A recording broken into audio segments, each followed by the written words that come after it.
The M1 Pro and the M1 Max MacBook Pros, they've been out for a few months now, and I think it's finally time to give my final overall thoughts and full review on these machines.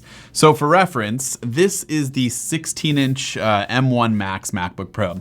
It has 32 gigabytes of RAM, there's 1 terabyte of SSD storage, and of course, the M1 Max chip with 10-core CPU and a 32-core GPU.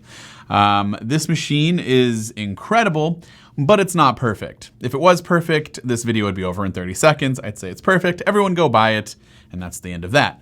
Now, the good news for Apple is that my list of cons is way smaller than my list of pros, but we're going to spend a little bit more time talking about my cons because maybe that would be helpful in helping you decide whether or not you want to buy one. So let's just go ahead and talk about my issues first. The biggest issue that I have when it's in clamshell, aka when I close the lid, the computer often crashes and it has to restart. Now I think I've narrowed this down to being an issue with a third-party Thunderbolt accessory, and quite possibly Thunderbolt accessories in general, as I'm using Apple's own Pro Display XDR, which is obviously made by them and is a first-party accessory, and that's all connected via Thunderbolt to my MacBook. I have run into this issue quite a few times over the last few months. The other good news with this is that I think after some recent updates, it has seemingly gotten better, especially over the last few weeks. Now, I'm not entirely sure because I did try to remove a few accessories to see what was causing the issue, but I'm still using this OWC Thunderbolt dock and monitor for the most part, and crashes have been limited. Now, about a month ago, maybe beginning of December, the issue would be so frequent that I'd say the moment my computer was asleep, after about a few minutes, it would send out a kernel panic error and it would restart everything. So I haven't really come to a full conclusion on what's happening with that, but as I've started to remove a few accessories and started to just use the Pro Display XDR running through the Thunderbolt hub from OWC, things have gotten a little bit better and a couple of updates have happened since then, so I'm not sure if that's fixed it, but let me know, of course, in the comments if you've experienced something similar. Now, another issue, albeit is mostly isolated, is the SSD becoming insanely slow during times where I was transferring footage from an external drive to the internal SSD. Now, a restart usually fixed this issue, and it's only happened a handful of times over the last few weeks especially, but that's enough for me to be curious as to what is exactly going on here. A 30 gigabyte folder of video files, like, recording this video, for example, and transferring it over from the SD card to the internal SSD would take, a minute or two.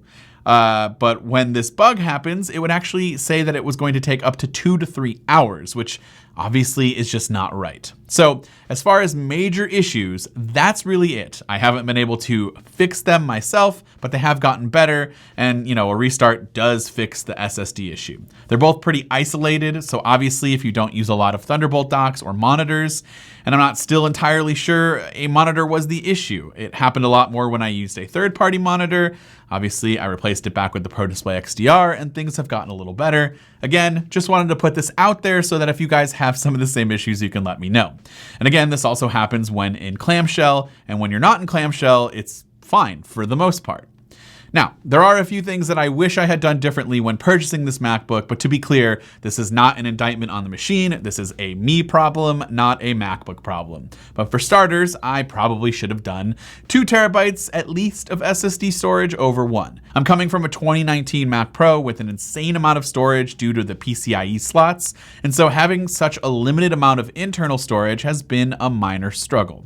I think it's getting better now as I'm getting used to it. For those curious, I keep only a few project files on my machine at a time, just the ones that I'm currently working on. And then I regularly delete Final Cut Pro's cache files, which takes up literally half of my storage at any time. And I move over everything to my NAS system when I'm done. That way I can delete the project files and anything else that's associated with it that might take up a lot of space, and then just move on. I didn't have to do that before, so it's kind of a luxury that's been taken away from me, and I'm getting used to it again. The other issue is debating whether or not I should have gone with the 16-inch size. I like the 16-inch size, it's just really heavy, and when you're lugging it around all the time to and from work, or when I begin traveling again, hopefully soon, it's gonna be heavy. Now, the good news is the screen real estate is awesome, so if you're debating between a 14 or 16-inch, maybe give the 14-inch a shot first to see if it checks all of your boxes and if that screen size is fine for you. Keep in mind, the internal cooling system will take a slight hit since the machine itself is smaller, but when I used the 14-inch M1 Pro at launch, and that was the base model, I still never heard the fans kick on or run into any thermal issues, but my usage was limited in comparison to this 16-inch that I've been using every day. So other than that, this machine has been amazing. It's incredibly powerful, like way more efficient at tasks that I need that extra performance boost in or that efficiency on a daily basis. Like being able to have a few different applications open at once, like heavy applications, Photoshop, Lightroom, Final Cut Pro, those types of things with Safari and some tabs and all that stuff, bouncing around between those apps seamlessly. Now, it did a great job. I have 32 gigabytes of RAM in here. There is a 64 gig option, but for me, I don't think that's entirely necessary to have that extra RAM. The 32 core GPU, however, this is the maxed out version, certainly helps with my video rendering and export times. I'm not sure the exact speeds and the difference between my old daily driver, which is the 2019 Mac Pro. If the export time of something like a 10-minute 4K timeline, probably 8 minutes for my Intel machine. With the M1 Max here, you're looking at around 2 to 3 minutes. That's a huge 5 to 6 minute time difference, less time wasted on rendering and exporting, and it could be invested in getting more stuff done. So the performance is great.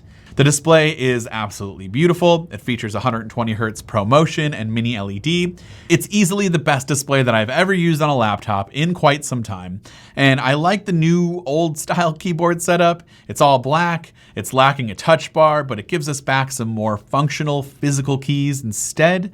I know some people are upset about the removal of touch bar, but I think most of us are probably okay with it. Apple gave us everything we wanted with this MacBook Pro for the most part. They listened to us, including ports that a lot of us were dying to have back, like an SD card slot, the return of MagSafe charging so that my kids won't trip over the cord and come crashing down on this $4,000 machine. And there's even an HDMI port. I don't have a use for it right now, but I'm sure I will in the future. And it's nice to have. I like that the increase in thickness gives us improved thermals and better battery life. I mean, the battery life on this MacBook Pro is absurd. On my last 16-inch, I don't think I can edit a full video and have enough battery life at the end of the day to do anything. I can easily edit a video or get close to a full days of 8 hours of work unplugged if needed, but I usually just kind of stay plugged into my Pro Display, so it's never really that much of an issue, but it's great to have, especially if travel starts to pick up again in the future. Now, I absolutely love this machine. It has become a daily part of my workflow and how I get things done on nearly all media fronts, and I'd recommend these new MacBook Pros to just about anyone out there who's contemplating buying one that has a need for this performance. So I would love to know your thoughts on the new, well, relatively new M1 Max and M1 Pro MacBook Pros in the comments down below. This has been Dan with Mac Rumors. Thanks so much for watching, and I hope to see you around in the next video.